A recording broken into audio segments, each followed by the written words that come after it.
Баршаңызға қайырлы күн достар, сіздермен Үрбіш Әмір. Бүгін кәдімгі қарапайым қызылша салатынан берекелі кешке дастарханға арналған өте ерекше рулет тәрізді салат жасайтын боламыз. Сондықтан видеоны соңына дейін көріңіздер. Ең алдымен бізге керек көкөністердің барлығын суда қайнатып пісіріп аламыз. Сосын ретімен үккіштен өткізіп дайындап қоямыз.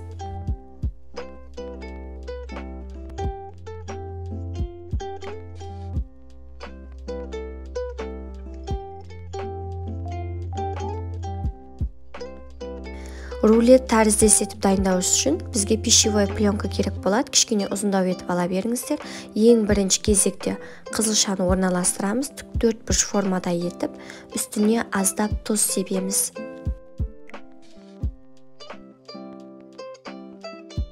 Майонез оңай жағылу үшін осылай қалташаға салып, немесе бір ұшын тесіп жақсаңыздар болады.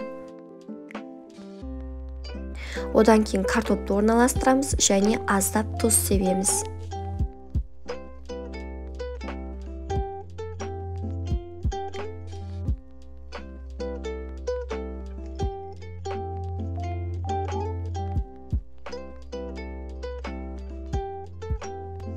Келесі бізде сәбіз, оны да орналастырыңыздар және тұз себуді ұмытпаңыздар.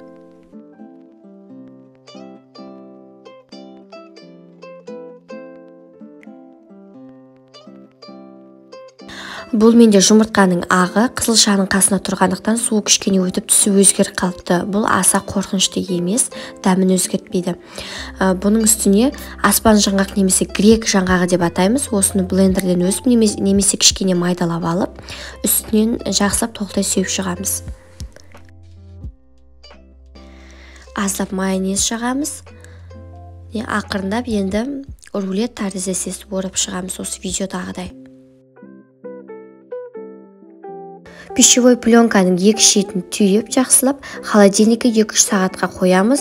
Тіпті бір түнге қойсаңыздар да болады. Мысалға бір қонақ шақыратын болсаңыздар, бір күн бұрын дайындап, холодильникке салып қоя берсеңіздер болады.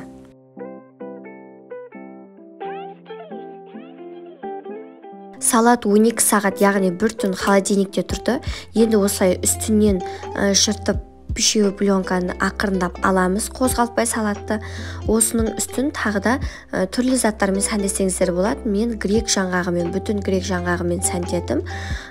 Майонез жақсаңыздар болады, әртүрлі творожный сыр қойсаңыздар болады. Мұның өзін жаңғыда 2-3 бөлікке бөліп дастарханға қоя береміз.